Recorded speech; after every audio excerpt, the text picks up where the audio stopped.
Hello, ladies and gentlemen. Azizan Iman, आपको आपके भाई आदिल राजा का सलाम पहुंचे. Ladies and gentlemen, today it's going to be an English program, and I have been planning this program for quite a long time. We've got Theo Mullis with us today, and we'll be talking to Theo, and we'll get all the chance. I'll be conducting the interview.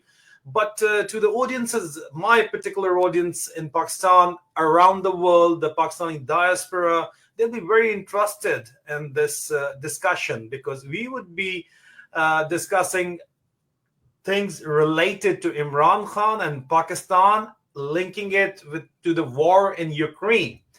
And that'll be interesting. Actually, why I'm saying this is because Imran Khan was in Moscow once Putin decided to attack Ukraine. And we've got Theo over here, and Theo specialization is Ukraine. He's a fellow journalist, a member of the National Union of Journalists. That is where we met. We became friends as well, and that is from where we started our collaboration. Hats off to the NUJ.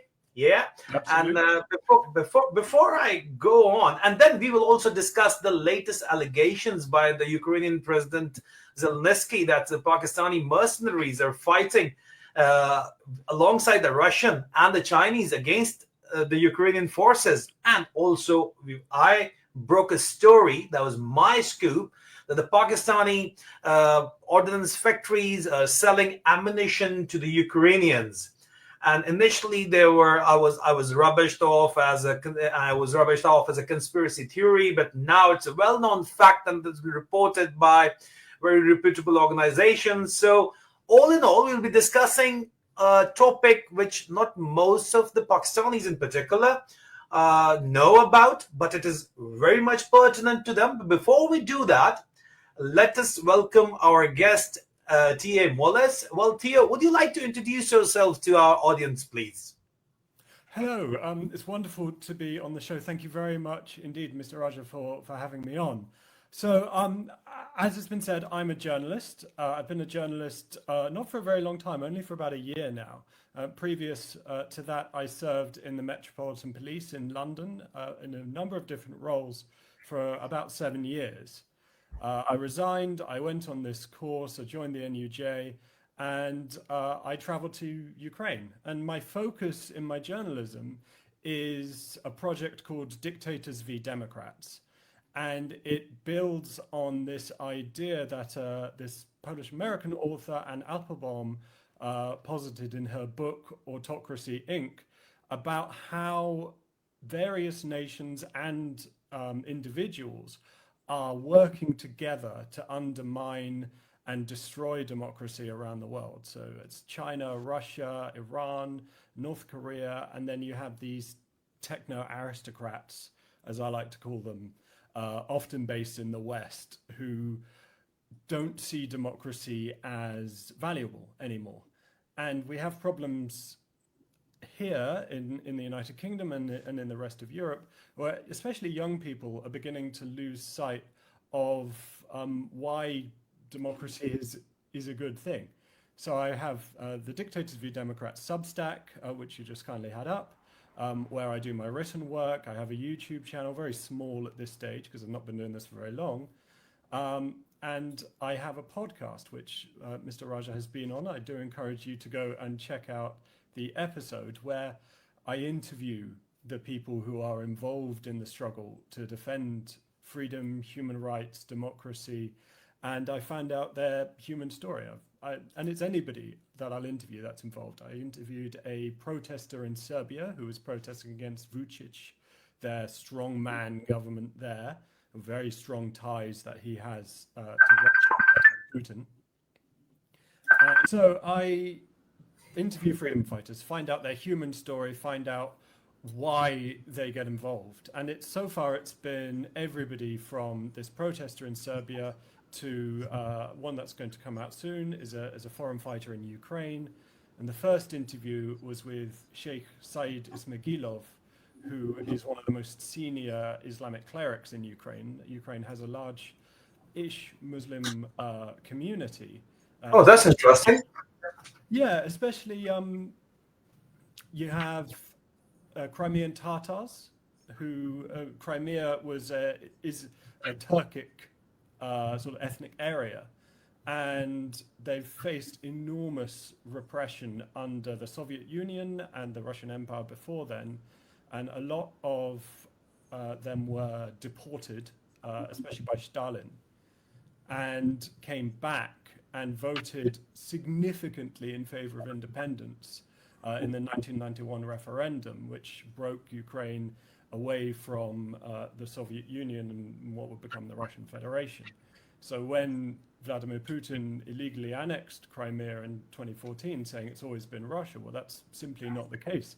For a long time, it was the Crimean Khanate. And Sheikh Ismagilov used to live in Donetsk, in the east of Ukraine. And when it was invaded in 2014 by the Little Green Men, which were essentially Russian soldiers without Russian army patches, and some Ukrainian separatists, of course, because there's another history of deportation going on there, he was arrested and eventually released. And a colleague of his, another cleric, was also arrested, but saw his name on what was essentially a kill list, and told him, and he had to flee to Bucha, which is where he now lives. And Bucha has become a town that is infamous in the history of the war for the massacre that took place there. He joined up for the territorial defense and liberated his own town and went to his apartment, went to his home, which had been looted by Russian soldiers there. And eventually he signed up as a medic, fought across the front lines in Bakhmut. And he does a lot of work on YouTube and such in Russian, aiming at the Muslim population in Russia, or in the Russian Federation. And there's a scene of him reading from the Quran. I forget which surah it is, but in Bakhmut. And recently on the 31st, there was a very heavy attack on Kyiv, and they bombed the mosque, which is where I interviewed him. So that's very interesting, Theo. But it is my understanding that the Chechen Muslims are fighting alongside the Russians, and the Ukrainian Muslims are fighting against the Russians. So how does that pan out? Yeah. Well, that's. I'm actually glad you brought that up, because it's very interesting. The history of Chechnya, or Ichkeria, as it's also called, it's a Muslim area, and they fought two wars of independence against Russia. One in the mid-90s, and then another which was started by the Russians after the Moscow apartment bombings, which the Russians blamed on Chechen separatists, but there's a lot of evidence that it was actually an inside job, and that was set up by the Russian secret services. And they have a very strong sense of independence. So there are Chechen Muslims fighting alongside the Russians, and they're under Kadyrov, Ramzan Kadyrov, who is the leader of Chechnya. They're called the Kadyrovsky. And then you have different Chechen Muslims fighting alongside Ukraine. And they are trying to get independence, full independence for Chechnya. And I met some the last time I was in Ukraine. I'm doing a film about the Chechen president from 95. I get my dates wrong, but he was assassinated by the Russians in 1996. He's a chap called Droza Dudayev. And he was the first Muslim Chechen Soviet general. And he fought against the Soviets to try to gain Chechnya's independence and was assassinated. But he gave an interview in 1995 to a journalist where he sets out almost exactly what will happen in the future. He says that Russia got burned in Afghanistan, and they're going to try to befriend Europe before giving them a slap. And the next thing, there will be a bloodbath in Crimea, which we saw in 2014, and there will be an irreconcilable clash between Ukraine and Russia. And if Russia wins, the next thing they'll do is invade the Baltic states. That's Latvia, Lithuania, and Estonia, to try to regain Russia's old imperial territories, because Russia is an empire in the 19th century, early 20th century sense. It doesn't look like an empire like Britain's empire did, where it was a maritime empire. You had colonies dotted around the world. It's contiguous. It's a land empire, so it's spread out from Muscovy all the way up to a border with North Korea in the Far East, and obviously the border with Poland and Belarus, etc.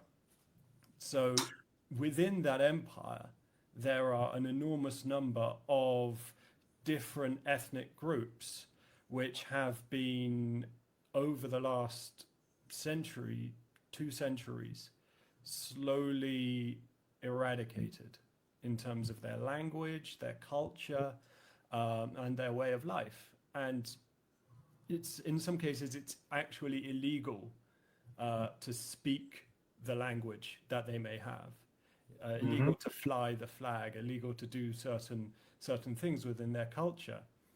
And this is something that many people don't quite understand about Russia, people in the West, people all over the world. Russia is not a monolith. When people think of Russians, most people's mind goes to a white European speaking Russian from St. Petersburg or from Moscow. They don't necessarily think of a Nenet, a Buryat, an Ichkerian or Chechen, or a Siberian. And these people come from very different cultures. So, and now with the war, there is a really strong weakening of Russia's imperial center based around Moscow.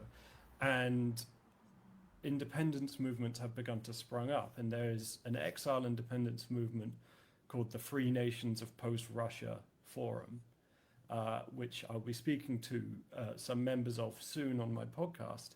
And they are pushing for true independence for their countries.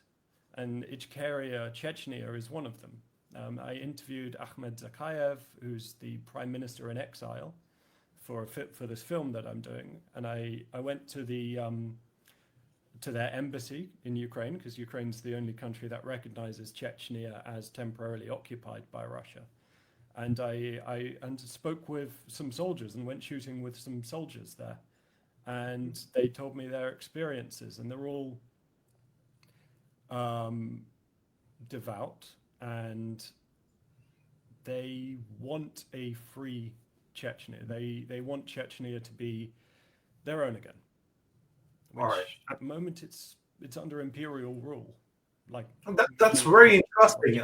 I bet most of the people in the Eastern world do not understand the dynamics of this war and the way it is panning out, particularly between Chechnya and Ukrainian Muslims, why they're fighting. So before we move on to Imran Khan in Pakistan and the Pakistani mercenaries and the Pakistani ammunition being provided to Ukraine, the Pakistani military's double game, tell me this, Theo, what made you, of course, you wanted to become a journalist. That's why you left the Metropolitan Police, and your family supported your decision. That's a great thing to have. Took some persuading, but yes. Yeah. So that to have that kind of support really does matter. That speaks about the value system, which the West has criticized, that they don't have the family value system. Well, let me tell you, they've got a family value system. If you've got values, you've got the value system, definitely. And Theo is one such person who's got the value system in his family. But before we move on, what made you go to a war zone and report from there as a dangerous place? Didn't your family stop you? What is your motivation to, I see your videos and you're right in the middle of bombs and the drones attacking on the Ukrainian front line. It's a dangerous job. So what made you choose that particular field of reporting, that particular field of journalism? What is your motivation? Because I think that people ought to be able to live free, and self-determination is very important. My country, United Kingdom, has a long history of not allowing that. and it is something I can go into Parliament Square and I can freely criticize. I can shout it. I can start a movement. I can start a reparations campaign. It's something we're seeing with many of the artifacts that were stolen that sit in the British Museum. There are reparations campaigns and campaigns to return them to where they ought to be. And going to where imperialism is happening now, and the bloody front line of it, and I mean that in the literal term, it is soaked in blood, is very important, because journalism is the first draft of history. And if people aren't there to tell the story, to see what's happening, then the truth, then reality will disappear.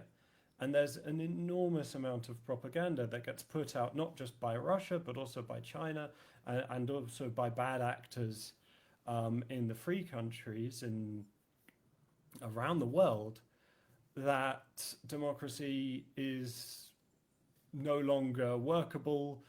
It's hypocritical, which it can be. There's no denying that. And I felt that it was important to actually go. And I was lucky enough to meet another colleague of ours, John Sweeney, who's he's a British war correspondent. He's been a war correspondent for 40 years. And he offered to take me along. And I simply couldn't say no. I do leave my mother very worried, and I do feel a lot of guilt about that. And I keep her updated as to all of my movements. And she's always very glad when I tell her I've crossed the border into Poland again. But I feel it's important, and it's important enough that my safety does come secondary to a certain extent. So I've been to the front lines. I wouldn't say I've been to the zero line, which is a term that they use in Ukraine to say this is the trench that we have, and if you walk 500 meters that way, those are the Russians. So I haven't been there. I've been a couple kilometers back from that, but with the way the drone war happens at the moment, the dangerous area is 20 to 30 kilometers back from that zero line. You can get hit by an FPV drone. Yeah, could you briefly explain, because that is a very important aspect, the drone war going on in the Ukraine. Could you briefly explain the drone war to the audiences, because this is something which is very well known to the people who are following the Ukraine war, but my wider audience is in Asia, and they've got their own problems going on, but they need to know what is the war all about. Yeah. So could you explain that, please? So, the drone war. Take a Mavic or FPV drone. You can buy them anywhere. You can buy them online. They're mostly made in China. And then take an RPG-7 warhead. Mm-hmm. Change the fuse at the end. Put some rods at the end of the drone that are the fuse, and you have a flying bomb. And it is really, really effective. You can target a tank. You can hit it in exactly the right spot if you have a skilled pilot. And you have most of the fighting. The actual fighting is done by guys sitting in a dugout wearing goggles over their eyes, which show them the view of this drone. So I went to a drone base run by the Condor battalion of the Brevi Brigade of the Ukrainian National Guard. And it was a command center. They have all of the drone feeds coming in to the officer to direct them. And what Ukraine has done is they set up this wall of drones, they call it, where you have the infantry, the guys in the foxholes and in the trenches, and then kilometers back from that, you have, if you move out of cover, there will be a drone which sees you. And if you're a big enough target, they will send these FPV bomb drones and they'll ram into you. Literally, they'll fly straight into you and an RPG warhead will explode. Are the Russians using the tactics? Are the Russians the same? Yeah. The Russians use the same thing. So it's almost impossible to break cover and to assault. And what the Russians do, because they have more men, is that they send men they don't care about to go forward in waves, and they find out where these drones are coming from, and they find out where the machine gun positions are as these men die. And then they send in their elite units in very small teams to try to kill the positions and try to take that ground. And the cost in lives is enormous. But the Russians have a lot of men that they don't care about. And these are men from the imperial periphery. These will be Siberians, Nenets, etc. Because Russia has a multi-tier society. And this is something that Sheikh Ismagilov told me about, where at the top you have Orthodox, and it's often based on faith as well. At the top you have Orthodox Christian Russians from Petersburg, Moscow, etc. Below that you might have Muslims from Chechnya. Below that you have from Siberia, Nenets, etc., who might be Buddhist, or they might be Orthodox, or whatever faith they may be. So there is a tier as to how much your life is worth, and they'll use you depending on where you sit in that tier. So, Theo, a very basic question for you, but for the better understanding of the Asian audience, but why is it important for the Western world, led by the US, to support Ukraine at a great cost, actually, at the great cost of inflation to their own economies? They're putting in a lot of money, effort, manpower. Why is it this important to support Ukraine? So I would say it's important for the world to support Ukraine, or if you believe in self-determination, if you're an anti-imperialist. And the West has, people might call me a hypocrite because I'm British, and Britain has a long history of imperialism, but I hope that it is something, a mistake my country made, and that way we have learned.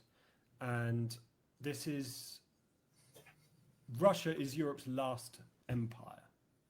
So it's important, if you're an anti-imperialist, it's important if you believe in self-determination, but it's also important if you believe that borders of countries should not be redrawn through force, through violence, and through bloodshed.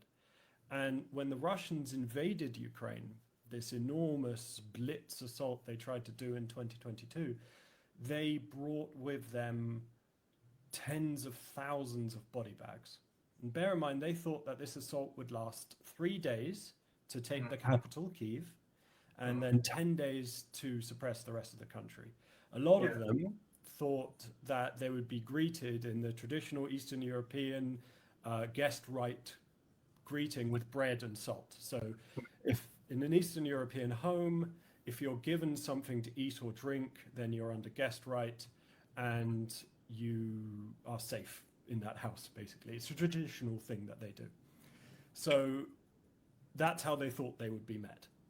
And why, in that case, if you thought you were almost going to be welcomed, if you thought it would take so little time and therefore so few lives, would you also bring tens of thousands of body bags with you and mobile crematoria? And that's because you're going to engage in a purge. So it's important for people around the world to realize that what Russia puts out, especially what Russia puts out outside the Western world, that it's an anti-imperialist nation, that it is aiming at multipolarity, that it's against the West. Yeah, it is against the West. It's not true. Russia is an empire, and Russia is looking to expand its imperial holdings by invading Ukraine. And if Ukraine falls, and God forbid, it won't be the last. There will be invasions in the rest of Europe, in the Baltic states, Lithuania, Latvia, Estonia, which are countries which also, I mean, they always call it the Soviet occupation because they were part of the Soviet Union. And I spoke to the ambassador of Estonia to Ukraine, and she told me how when she was a child on Estonia's National Day, they would close all of the curtains, and they would make sure that none of the pro-Russian neighbors could see, and they would sing the traditional Estonian songs, and they would get the traditional Estonian flag out, which is the one that they have now, and that was hidden under the floorboards. And if that had been seen, then the parents would have likely been sent to a prison camp, a gulag as they're called, and the children could have been sent to an orphanage for re-education. Re-education, like it has happened to the Muslims, Uyghur Muslims, but well, that's a separate topic for another day, maybe. But don't want to get into controversy. But before I move on to Imran Khan and Pakistan, because my audience is very much interested in that, but I cannot help but ask you that what happened with President Trump's, he publicly humiliated President Zelensky in front of the TV camera. Yeah, repeatedly, and he made some very sweeping statements about bringing peace in Ukraine. But what happened to that peace? I mean, he was so confident that he is going to, solve the Ukrainian matter in a jiffy. And well, what happened there? What happened with the President Trump's peace initiative? And what is the aftermath? And what happened with the critical mineral which President Trump was asking from Ukraine? What's going on, actually? So, President Trump is a tree in the wind, and as in he will blow whichever way the wind is going, and whichever way, usually the person who last spoke to him has persuaded him. He made all this bluster about ending the war in 24 hours. Nobody took that seriously. That was Trump theatrics. He is not a lover of democracy. I am amazed that the Americans decided to elect this guy, but okay. And he really likes dictators. He likes strong men. So he got along with Vladimir Putin, but Vladimir Putin is he is an ex-KGB agent. He wasn't a foreign agent. He was based in East Germany, so he was based within the Soviet sort of periphery. And he's a very effective manipulator, and Trump is an idiot. He is easy to be manipulated. However, I'm very glad he has an Eastern European wife, Melania Trump. Yeah. Melania is from Eastern Europe, and Eastern Europeans generally know what the Russian Empire is and what it's about. And he's gone from calling President Zelensky a dictator who doesn't hold elections, although it is under the law and the constitution of Ukraine, they're under martial law at the moment. You cannot hold an election under martial law. And nor could you realistically hold an election while so much of your country is under foreign occupation, although they pulled it off before. But at the moment, with the way the war is, if they were to set up voting booths, who's to say a Russian drone or a Russian missile wouldn't land there? Which is something that Russians would do. I mean, they bombed a children's hospital. They bombed hospitals on a number of occasions. And there was a moment at the very start of the war in Mariupol, the city that was taken by the Russians, flattened, and everybody, many hundreds of people took shelter in a theater because it was in the middle of a park. They thought it's not going to be mistaken for anything else, and they put out a huge sign outside it in Russian that said children, and the Russians put a ballistic missile straight into that theater, and many hundreds lost their lives. So whenever Trump gets off of the phone and he says, I'm not going to do his accent. I had a good conversation with Putin. Melania often says, and this is according to Trump, they just bombed another Ukrainian city. And Putin is making Trump look weak. And every time the deadline for a peace or a ceasefire is coming up in 2 days on Friday. And deadlines that he's set have been and gone with no action before. So nobody's really holding their breath. But what he is doing is allowing Europe to buy Western weapons and then send them to Ukraine. Western, I say American weapons. Because if you buy a weapon from America, then you need American permission to then send it to another country or sell it on. So the Australians, they had to make tanks. End user agreement. End user agreement. Yeah, it's an end user agreement, exactly. So Trump is erratic, and nobody really knows what he's going to do next. But it does appear that maybe people like Melania and another one, Marco Rubio, are beginning to persuade him that although you might like the fact that Vladimir Putin is a strong man and you might respect that, he is making you look like an idiot. He is making a fool out of you, and it actually helps you to support Ukraine, because the majority of Americans, when poll in support of Ukraine. And Ukraine is fighting this anti-imperialist war against Russia, America's enemy for all of the Cold War. And Russia has not changed. Yeah, well, this is a constant problem with President Trump because he is, he does like a so-called strongman. He like dictators, actually. He recently hosted the Pakistani dictator, the army chief Asim Munir, for a lunch at the White House. Why would you do that? You are the president of the United States, and you're calling the most hated person and he's hated with a passion, this guy, the Pakistani army chief Asim Munir, and he invited him to a lunch. Why would he do that? Break protocol. So yeah, I agree with you, but I'll come back to this. Like a Nobel Prize nomination. Yeah. The Pakistani generals know the art of appeasement. Yeah, so that's what they're trying to do, the Nobel Prize. Yeah. So it's funny, and he's been mentioning it for dozens of times. So he's actually playing India-Pakistan rivalry to gain strategic advantages for his trade deal with India, which he's not getting on his own terms, and the Indians have put their foot down. So that's a topic for another day. But I'd like to come back to the Ukraine war. There is an element of somebody blame it as a race war as well, but I will come to that, and that the blame goes to President Zelensky for phrasing it like that on the international media. But I'll come back to that.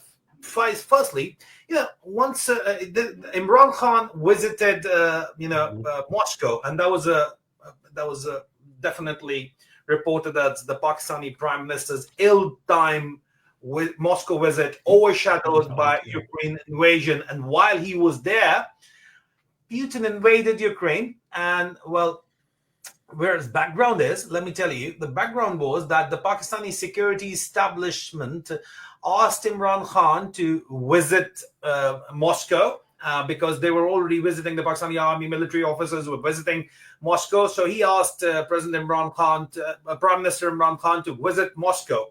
And he wasn't given an insight, but Imran Khan did go there, and he's a brave guy, and he did go there. But that became a strategic and a political mistake, because afterward, the same Pakistani security establishment, which is very much aligned with the Western deep states, U.S. deep state, they sold that visit, Imran Khan's visit, as his own adventure or misadventure, however you would like to put it. And then result was that it was the regime change operation, the alleged regime change against Imran Khan's government, which was initiated by the US allegedly. There was this secret cipher written by the Assistant Secretary of State for South Asia in the U.S. State Department, Donald Liu. It became public later on as well. And it was a message to the Pakistani establishment that you need to remove Imran Khan from power. And well, this Moscow visit was one of the major reasons for the regime change operation. And he was trapped, in fact, by his own security establishment. But what was the significance of Imran Khan's visit to Moscow? And do you think it really played a pivotal role in the regime change against him? And now he's currently in jail for 2 years now. That's a long time. and the Pakistani people still voted for him, but his mandate was allegedly stolen. And it has been reported by the UK government, by the US government, by the United Nations, by the EU even. But the EU did not issue the detailed election observers report, which would have, brought forward the details of the election rigging by the Pakistani military. And people in Pakistan say that the reason is that because the Pakistani military is providing ammunition to Ukraine, and which cannot be found elsewhere. So the Ukrainian war against Russia is dependent upon the Pakistani ammunition from the Pakistani ordnance factory. But that's a later. My question is that did Imran Khan's Moscow visit became a reason for his fall? And how was it, how was it read in the remaining world? And is it because of his Moscow visit, the Western world and the Western governments are shy to support the Pakistani people, calling for his release and restoration of democracy in Pakistan? What's your read on this, Theo? He was recommended to go by the military, an element, very much controlled by Pakistan's deep state. The only people that knew that this invasion was coming were intelligence agencies. I mean, even Putin's cabinet didn't know. The Chinese knew because they asked him to delay it until after the Olympics. And it sounds to me like a bit of a setup. You go to a country you're visiting, and then as you visit, that country begins the largest land war in Europe since World War II, and an illegal invasion of another sovereign nation that is condemned by nearly every nation of the UN General Assembly. Set up to make Prime Minister Khan either have to come out in support while he's there if he's asked by a captive journalist, say nothing, or look like he didn't know what was happening on the world stage, which, in fairness, nobody really did at that point. The only people that knew were the intelligence agencies who were shouting it, and a lot of them were dismissed, saying, "Oh, you know, like the boy who cried wolf. We've heard this before." Yeah. The Chinese definitely knew, and of course Vladimir Putin himself. And it weakened his position. And the polling in Pakistan that I saw in the immediate aftermath of the invasion was pro-Ukraine. So it'd be easy to spin that. Oh, he was in Russia when they did the invasion. He's sitting alongside this invader, this dictator. And it seems to me like a setup. Like somebody in the deep state there possibly knew what was happening, possibly from friends in the PRC in China, and thought, if we can persuade him to go on these dates, this will happen and it'll undermine him enormously, which it did.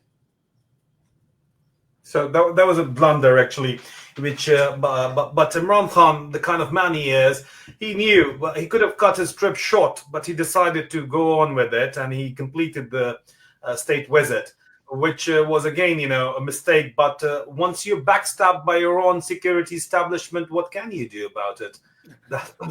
Not much if you don't have the support of.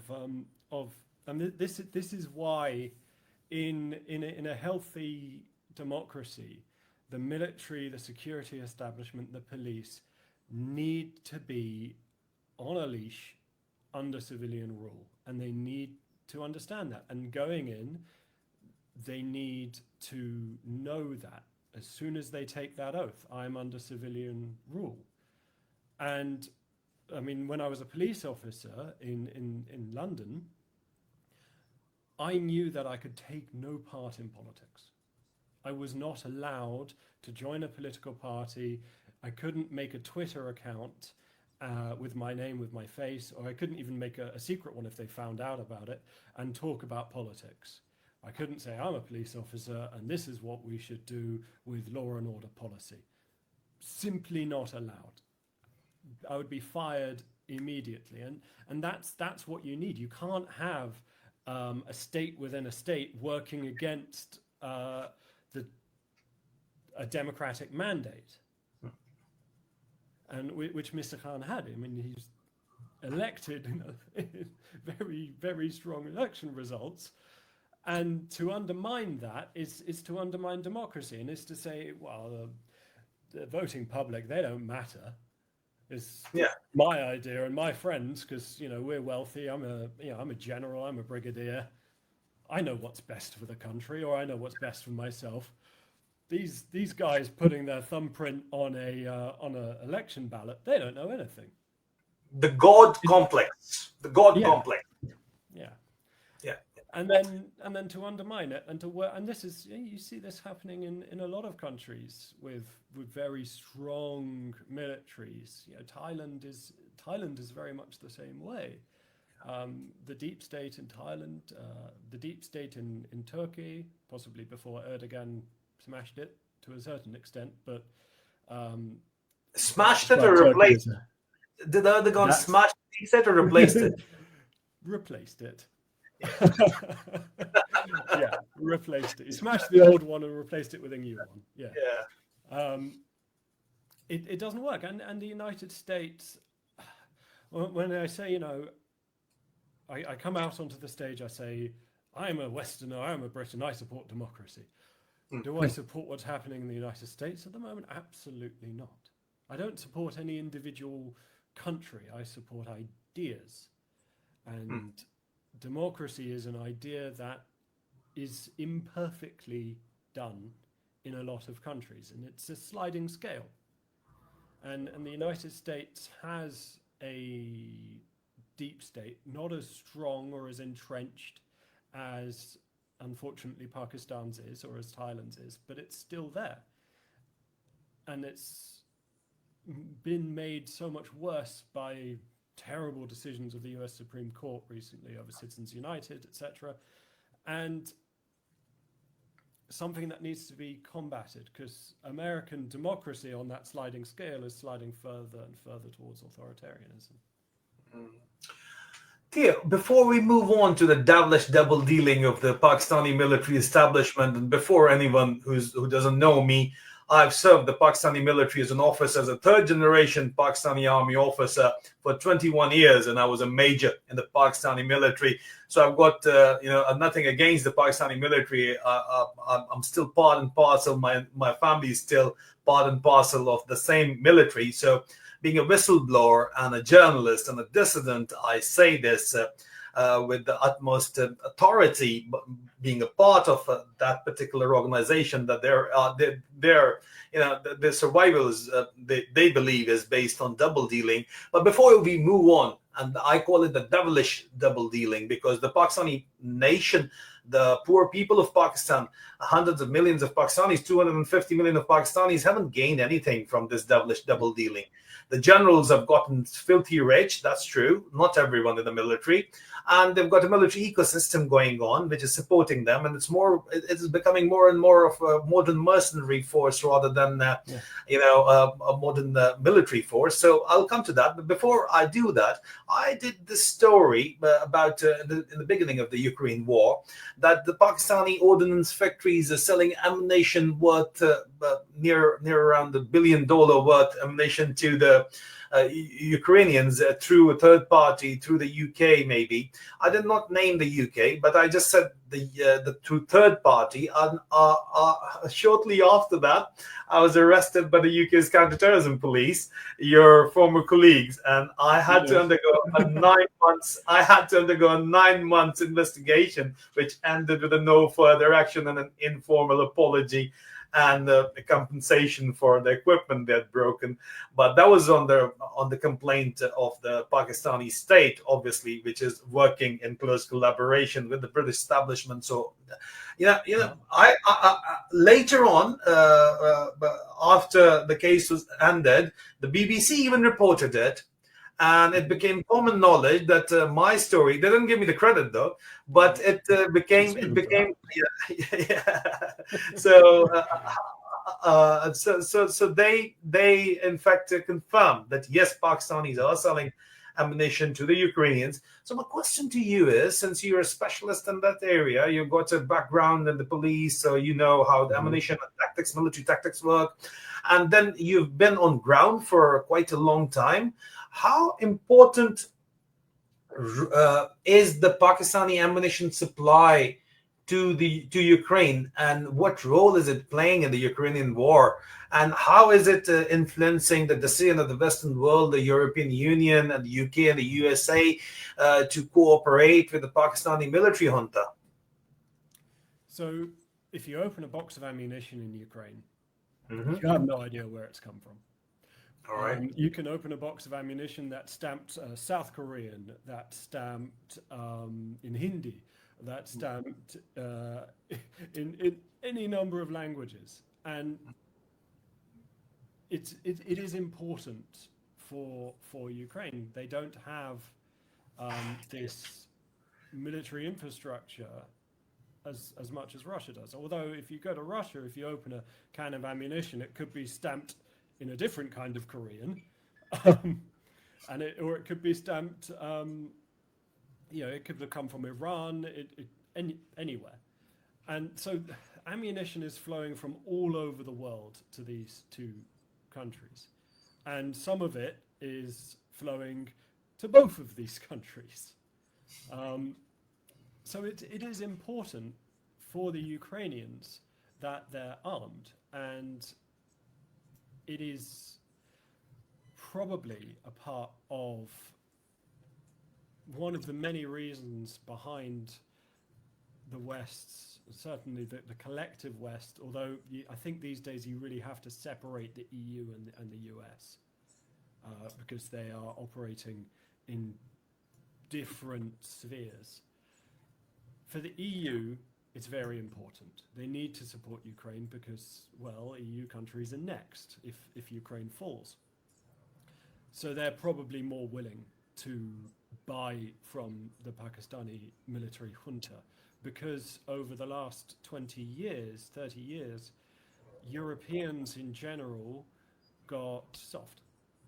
And there was this idea called the peace dividend. Oh, we've won the Cold War. We trade with Russia all the time.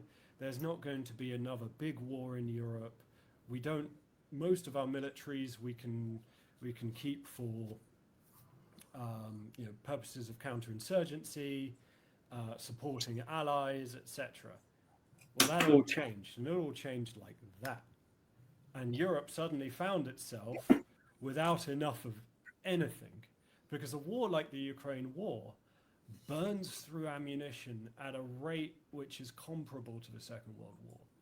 I remember Yevgeny Prigozhin, who was the boss of the Wagner Group, this Russian oligarch, mercenary leader. And he was given permission by Putin to go into prisons and recruit prisoners for his organization. He's now since been assassinated by Putin after a mutiny. And he's giving a speech at a prison saying, we are using ammunition in this war at a faster rate than we were during the Battle of Stalingrad in World War II, this enormous conflagration in the middle of World War II, probably the most brutal battle in human history, or at least up there with them. So ammunition is very important. Yeah. So being an ammunition supplier, you do get a lot of leverage, political leverage as well. The Pakistani military establishment, by the virtue of being an ammunition supplier to Ukraine, did get a lot of political mileage or strategic mileage, amongst the Western world. That's the last thing. What I imagine they fear is they say, oh, well, you're going to have to institute reforms before we can buy ammunition off you. And then the junta being like, okay, well, we'll sell to Mr. Putin because he's not bothered. And then this is what we spoke about on my podcast. How do you balance democratic ideologies and wanting to fulfill them with the unpleasant and harsh geostrategic realities that are in place? So it is a hypocrisy, yes. But it is one born of fear. Yeah, because this influence we talked about, the Pakistani military establishment by being able, it's a publicly funded Pakistani ordnance factories, but since they hold power in the country and they're holding all these powerful institutions as well, they're making this ammunition in a public organization, a publicly funded organization that is not being audited or anything, and they're selling it to Ukraine, and the resultant strategic influence is being used to undermine democracy in Pakistan. That's Yeah, the hypocrisy you're talking. ironic. Yeah, It's ironic. Um, I would argue as well they're likely not just selling it to Ukraine. Ukraine's likely one of many buyers, and we see this as well with India. We see India buys enormous amounts of Russian oil, which is something Trump's been talking about, and sells ammunition to Ukraine, but also sells it to other places. Hmm. And it might also end up in Ukraine through those other places, but Yeah, in Ukraine, perhaps on the other side. yeah. So So it's a big war. There's a lot of money to be made, and the junta is yeah, making but, money. in all fairness, the Indian democratically elected government is doing all that. All right, it is a majoritarian democracy, accepted, which is which have got their own issues, but at the end of the day, it is a democracy, at least a functional one. But in Pakistan, it is the Pakistani military, which is not a democracy, and they're No, undermining democracy. So you cannot they are. equate both. Yeah. No, it is a tragedy of reality. The Ukrainians need the weapons, and they're going to buy them from whoever is willing to sell them. And now we have the Chinese beginning to turn off the tap, because the Chinese were previously selling to both, and now things like vital things like fiber optic cable. So some drones in Ukraine, they're not controlled by radio or signals. They're controlled by a wire which comes out the back of the drone, and these can't be jammed. They can't be stopped. The only thing you can do is have a shotgun and hope. Yeah. And the Chinese are now cutting off the supply Yeah. to Ukraine, but not to Russia, because China knows what it wants. So Yeah. I understand that. Talking about that, yeah, you're right. Talking about that, the Pakistani military, in this particular case, has been blamed by President Zelensky. Day before yesterday, he made this, statement that the Chinese military and the Pakistani military, and he named some certain Central Asian countries as well, are fighting alongside the Russian military against Ukraine. So that is the devilish double game I was referring to. And what are your comments on that? I mean,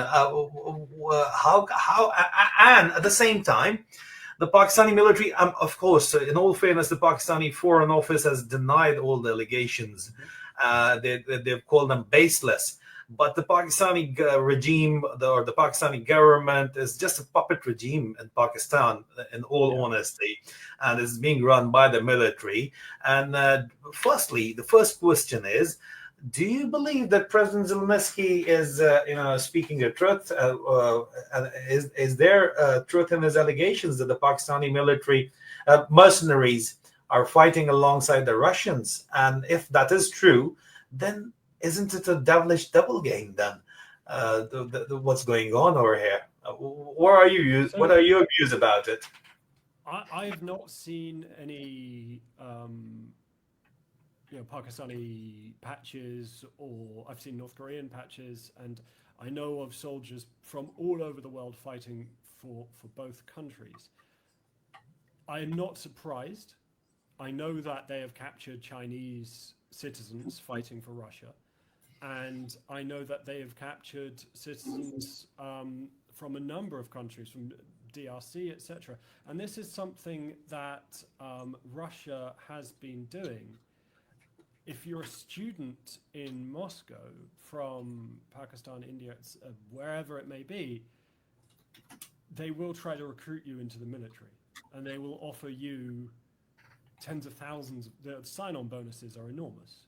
You're never going to be able to spend it, because you will be part of the wave that goes in to find out where the Ukrainian machine guns are, and you'll die. So I'm not surprised.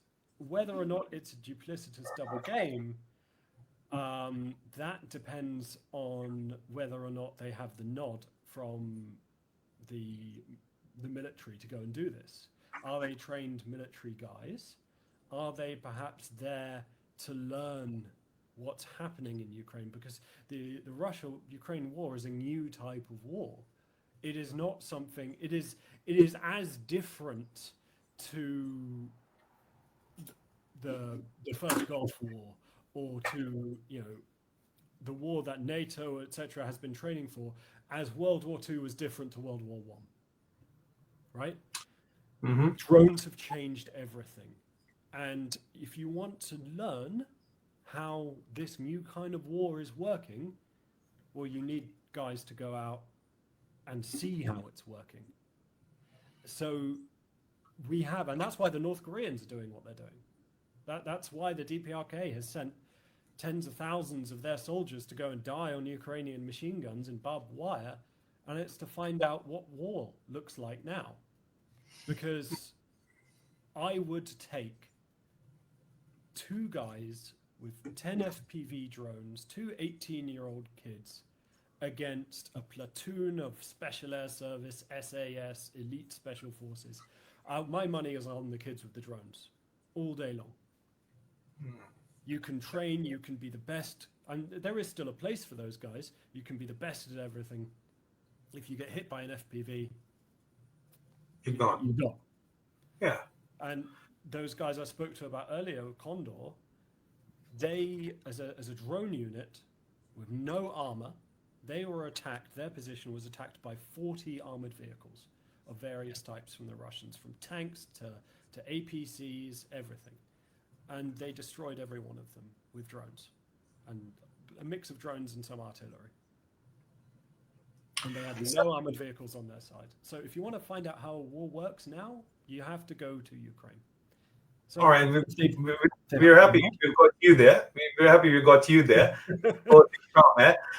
from there. And if you cannot go to Ukraine, well, you can definitely check out Dictators versus Democrat, and I would like you to request you to subscribe Dictators v Democrats on YouTube, because that's a new one, and then I'll show you the remaining socials of T.A. Mullis as well. But one thing which is really bothering me, I mean, everybody's profiting from this war from both sides. That's what you're saying. So if the Pakistanis are doing it, what's the big deal then? What's the big deal? I'm saying this is what we discussed when geostrategic realities hit our ideologies in the face. And when Europe rearms, and it's Europe's mistake, it's Europe's failure. This entire war is Europe's failure. Our failure to take Russia seriously as a threat, our failure to listen to those who have experienced this imperialism. And I mean, this is what Dudayev was saying in 1995, that this will happen. And nobody listened, because it was the height of the war on terror, and the Russians were saying, "Oh, we'll help you with that." It's our hypocrisy. It's failure and hypocrisy. And it'll come round to bite us. So we shouldn't be buying weapons off of military juntas. Yeah, but Theo, all right. In the real world, real world, things as you mentioned, you talked about hypocrisy. Realpolitik is all about. Realpolitik deals with the real world. I'm talking about realpolitik, this is where we are. It is what it is. But moving back to this war in Ukraine, it was sold by President Zelensky as a race war. Once he said, "Look at the color of the skin, or the color of the eyes of the people fighting this war." So, do you believe that that was a wrong move on part of President Zelensky? I'm not familiar with that. He made a statement to CNN actually, and it was why publicized in the rest of the world, particularly in Asia. It was said that and he was talking to CNN, and he was trying to plead the American public to support the war efforts, and the Europeans to support the war effort, and that he made this very callous appeal, that was actually sold to the rest of the world by Russians and the Chinese media as a race war. That's perhaps where you went wrong, maybe, or Do you have a? I genuinely have not seen it, and it would let me concern let me me greatly. let me show it to you. Mm.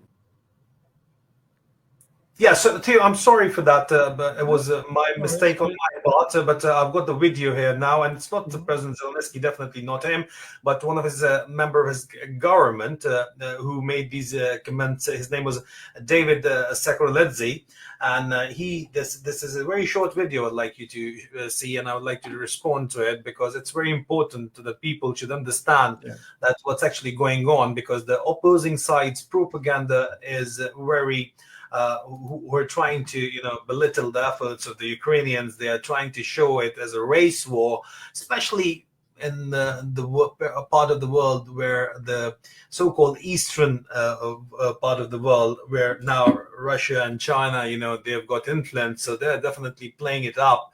And it is an old video, understand, but it is from the Ukraine's former deputy chief prosecutor, and he made this statement to the BBC interview in February 2022, and it was portrayed to the rest of the world as the general thinking of the Ukrainians. So I would like you to respond to it, and it's a 26-second clip. If you just have a if you just look at it, please. Me, I'm sorry. It's very emotional for me because I see European people with blue eyes and blonde hair being killed, children being killed every day with Putin's missiles and his helicopters and his rockets. And so, of course, I understand and respect the emotion. What you are outlining there is this tension between longer-term efforts to apply pressure to Vladimir Putin, such as financial sanctions, and the very immediate military threat which you're experiencing.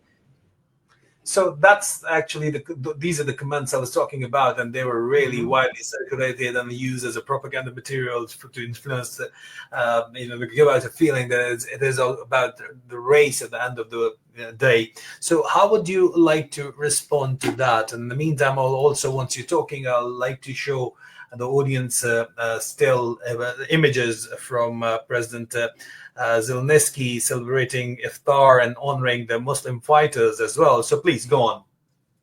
So I think that's a disgraceful comment, and it does not reflect the general attitude of the Ukrainian people.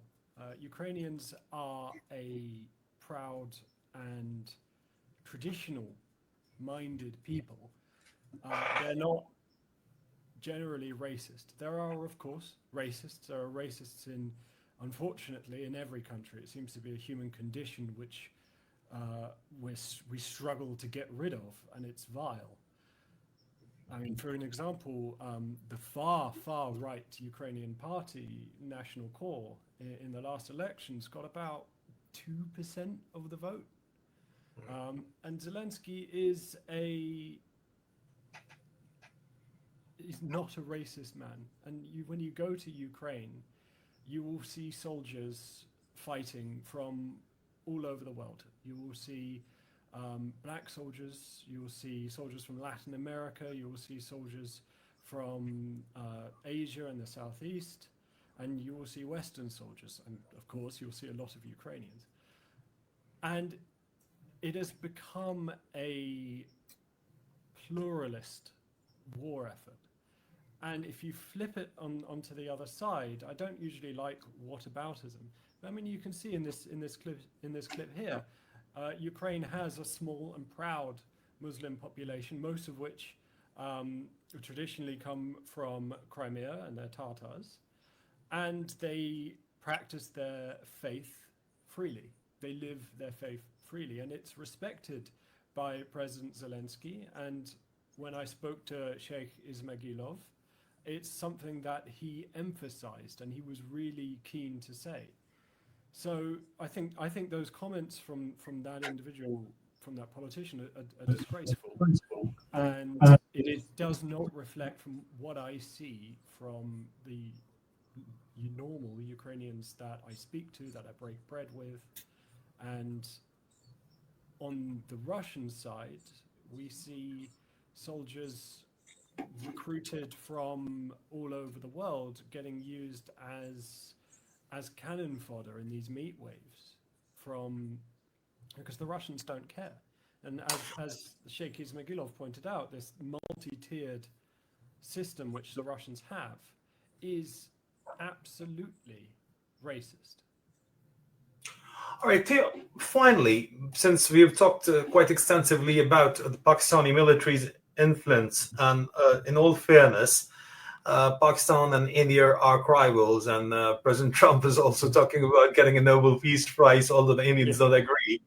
But there is an angle. There is Indian involvement there by buying oil from the Russians, and well, Indian point of view is that we have bought it so that the global energy market remains stable, and the Americans did support it in the beginning, but now President Trump is pressurizing us because he wants a trade deal on his own terms, and that's not going to happen. Well, aside that, but what is the Indian involvement in this war? I mean, the Pakistani devilish double game, as I have put it, or a double game. It is there for sure. The Pakistani mercenaries fighting with the Russians, and the Pakistanis providing ammunition to the Ukrainians. That is there, and you say, well, that is the part of the world we are living in. Unfortunate part that everybody's in it, making money. Or definitely, Pakistanis have to, keep the Chinese happy as well, because it is the Chinese banks which are, bankrolling the Pakistani military junta, the Pakistani regime. Otherwise, the Pakistani economy cannot survive. But there is an Indian involvement in this entire war in Ukraine as well. Can you give us some details about the Indian involvement? And is there a double game on part of India as well? Yes. So India sells weapons to Ukraine via third parties and buys Russian oil. And Indian citizens have been captured fighting for the Russians, usually not ideologically. And there have been a number of reports of Indian students in Russia getting recruited with these enormous sign-on bonuses, and then either dying on the front line or realizing what's going to happen and trying to escape. So again, it's people making money. They can buy cheap Russian oil because Russian oil has to be cheap at the moment because it's capped. And they can essentially dictate the price to the Russians. And then they can sell arms to Ukraine. So they're making money hand over fist. So everybody's making money out of it. The only difference is that it is not the Pakistani people's representative who are doing it. It's the Pakistani military who's doing it. And in India, it is a majoritarian democracy, but it is a democracy, and the Modi government are the people's representative, and that's why they're able to. Besides from the fact that they've got a huge economy, they can sustain the U.S. pressure. But besides that, I mean, they're able to sustain the U.S. pressure and they're still continuing with this double dealing. Some of the largest Indian oil companies, the publicly owned ones, have since stopped buying Russian oil after Trump's pressure. But the Indians have also said that we're not going to bow to any demands. They're saying that publicly, but the oil companies have quietly just stopped buying Russian oil. So it is working, President Trump. Finally, Theo, what's the future? What's the future of Ukraine war, and how it's going to impact the rest of the world, particularly Europe and the UK? Well, the war is global. How it ends will dictate what kind of future we see in the entire world.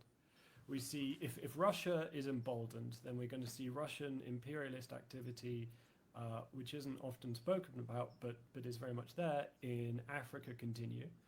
West and Central Africa has had 8 coups since 2020.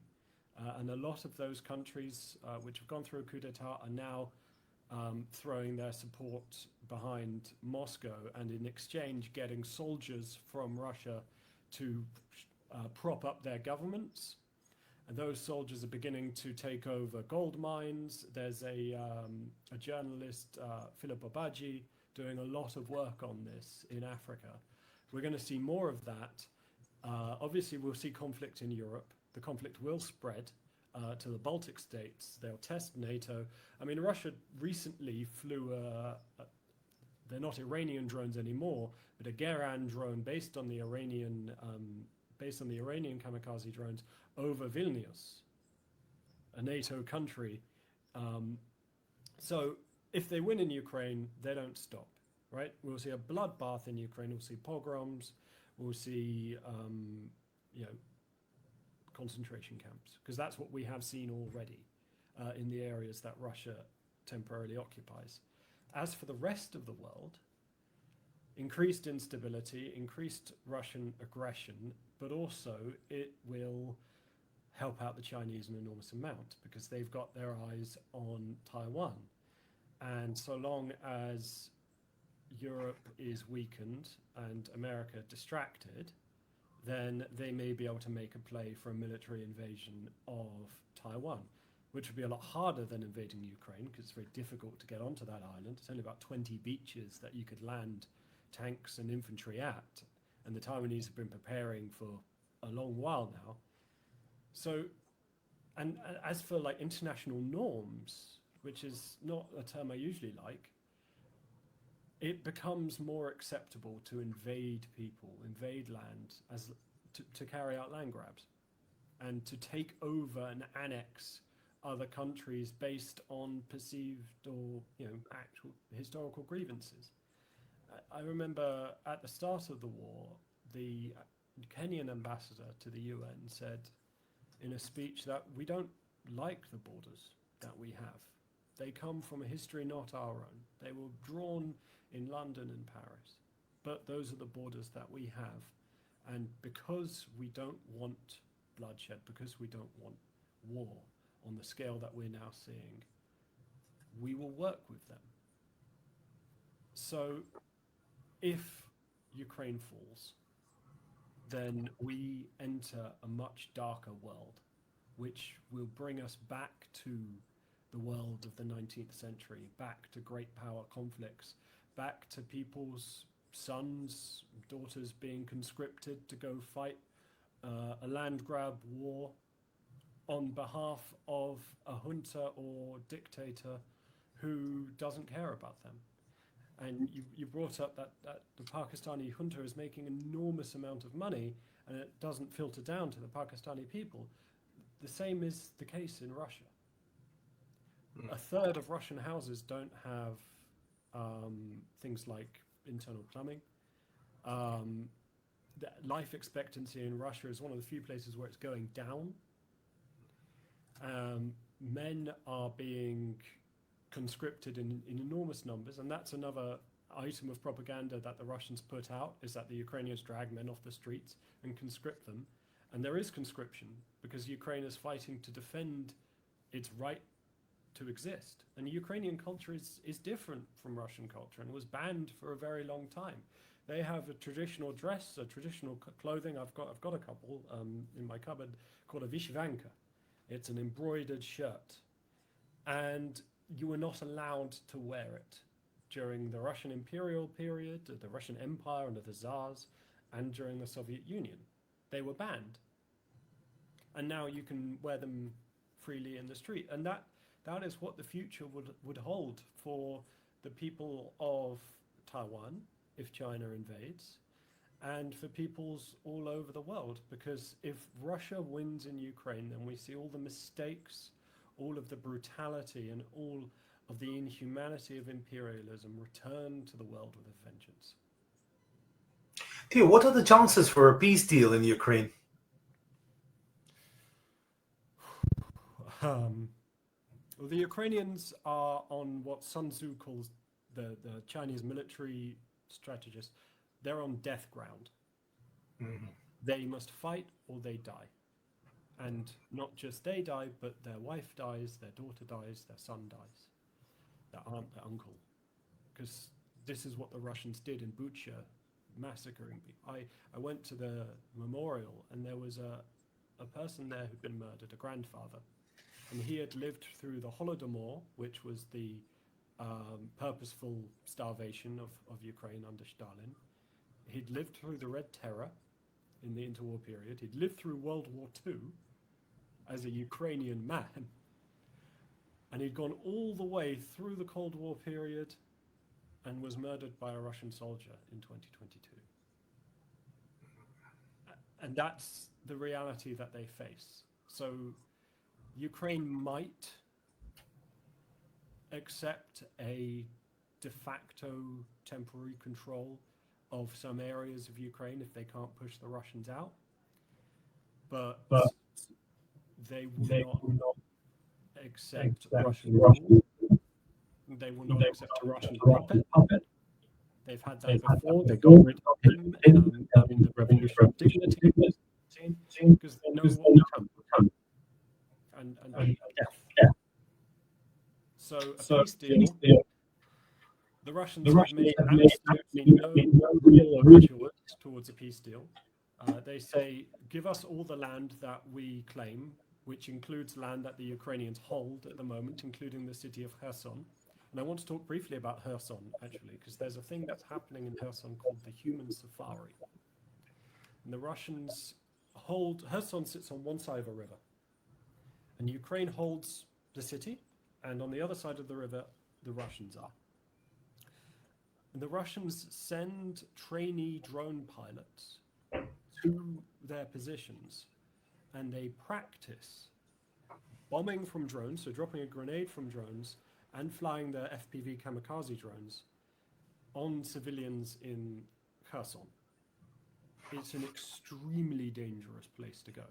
And most people have left. And the only people that are left are the babushkas, aunties, uncles, grandmothers, who can't leave or who won't leave, and the soldiers. There's nobody else there because they've killed everybody out of it. And it's exactly what they did in Aleppo in Syria. And you speak to some of these people, and a friend of mine, the journalist Paul Corneroy, was speaking to an old man who was very close to being where he lived being overrun, and he had a farm. And Paul says, why don't you leave? The Russians are a kilometer, 2 kilometers away. This is at the start of the war. And he said, I've got my sheep. Who's going to look after them if I leave? And the Russians, as they are at the moment, they would try to kill this man because it's practice. And they call the Ukrainians kolkhos. It's a derogatory term. It's a racist and imperialistic war of conquest. And I am aware that my country has a history of this. And these are not things that we want, the world should want to see again. So when Russia tells the world, the rest of the world, not the West, the rest of the world, that we're anti-imperialist and we want a multipolarity, they're lying. They are imperialists. Their empire just looks different.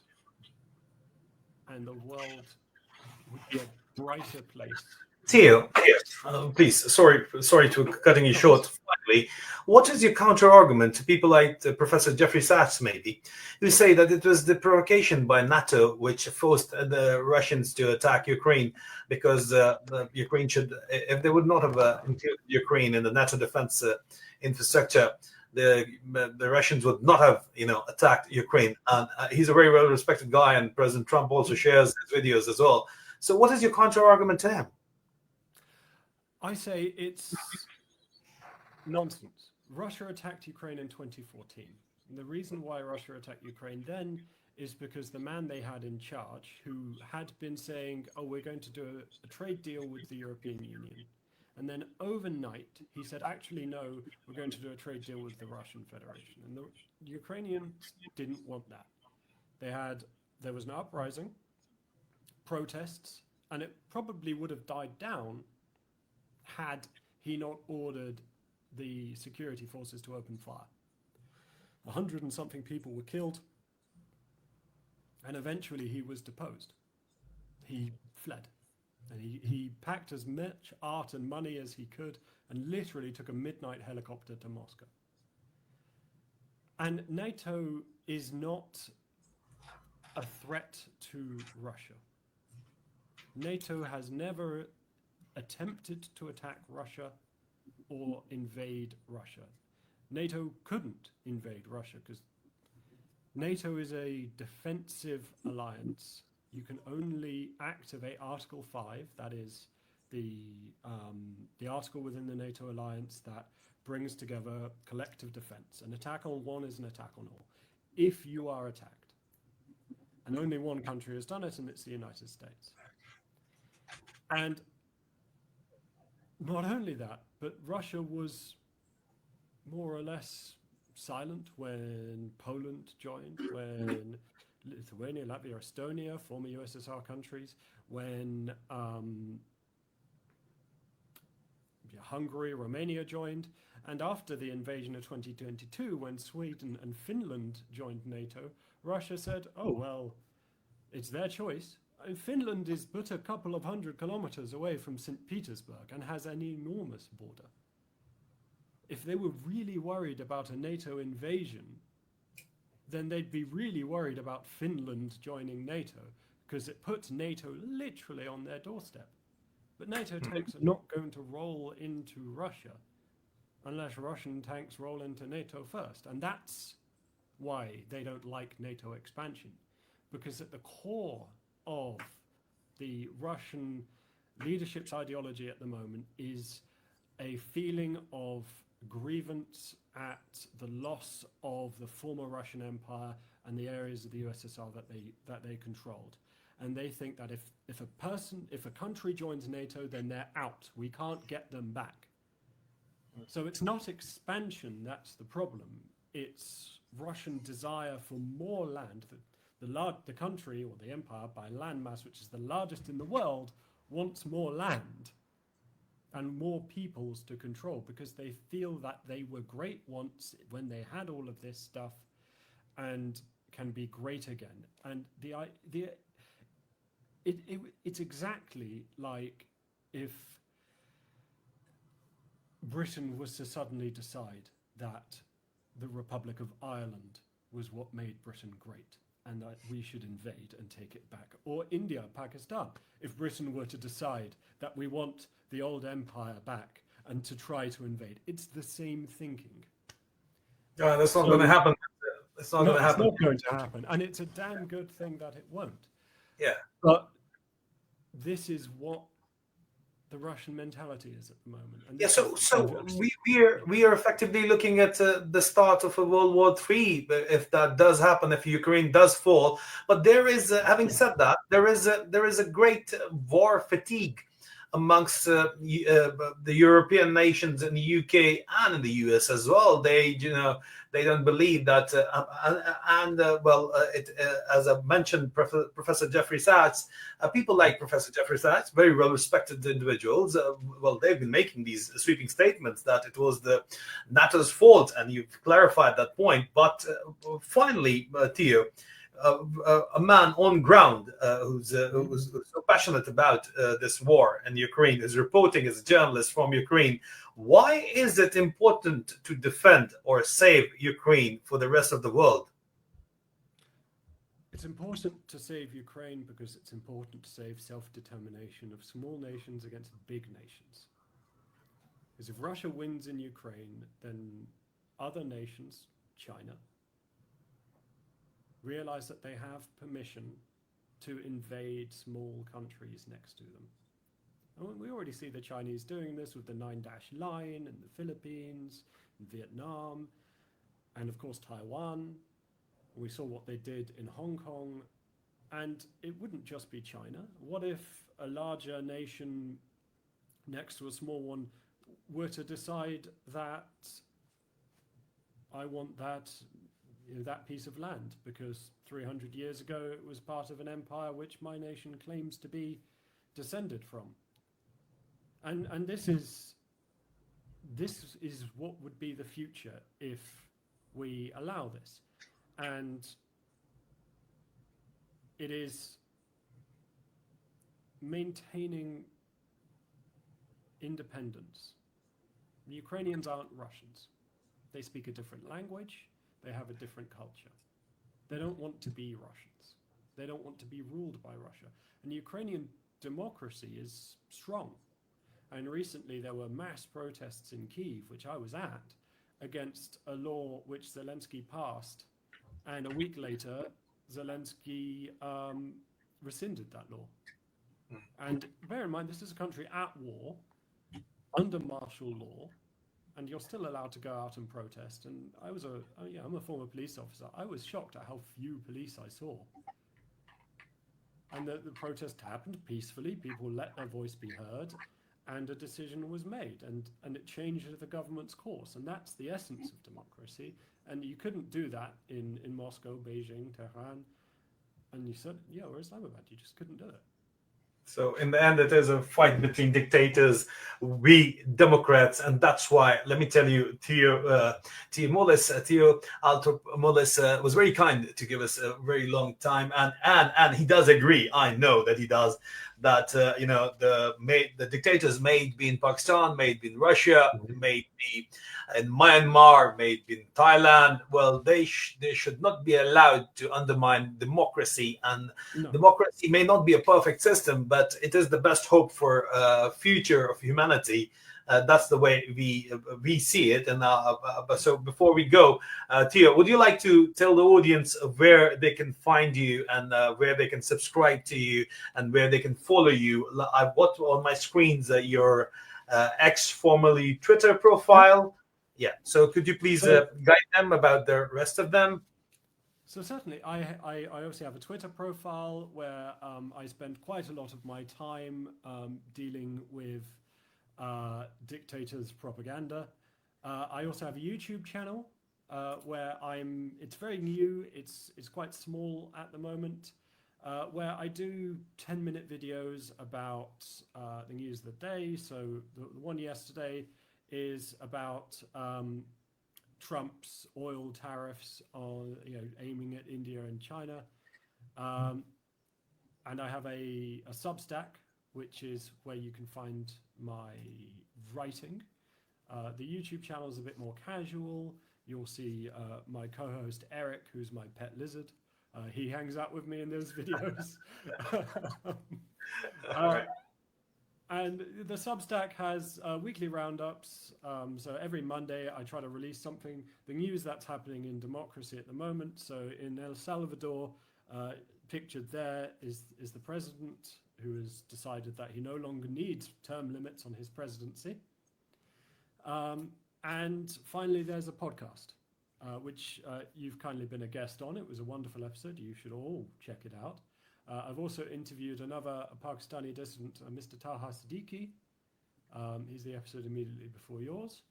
But it's from all over, dissidents, freedom fighters from all over the world. So I'm arranging interviews at the moment with some from Hong Kong. And that podcast is released every Friday. And if you are a paid subscriber to my Substack or to my Patreon, then you get it a week early. So you get early access for a week. And as these grow, I want to introduce more perks and benefits to being paid members, because you and I, we're independent journalists, and to support this kind of work that you and I do, we rely very much on the kindness of our patrons. That's true. And well, if you're doing journalism funded by the people, by the public, you will talk about public interest, and that's how, and that's the future of journalism, unadulterated journalism, of journalism done for public interest. That is the future of journalism, definitely. Otherwise, if you want rhetoric, or if you want state-sponsored, AI-generated news, then of course the major legacy media is there for you. But if you need on-ground perspective, and if you need journalists to work for yourself, then you have to support their work in whichever area they're working. And if you're interested in that particular area, I'm an example. I've had a successful, I had a military career, then I had a business career. I had to forego all that and become a journalist and started the journalistic career. I'm sustaining this career based on public support. And that is why I also request you to support Theo Alto Mullis. Theo Mullis, thank you so very much for being a guest with us. Thank you so much. It was a pleasure having you and interviewing you. And you can watch this episode on I'll be live streaming, broadcasting this on X, my X profile, on my Rumble, on my Odyssey, on my Facebook, and on my other networks, but on YouTube, and it is the widely watched network YouTube.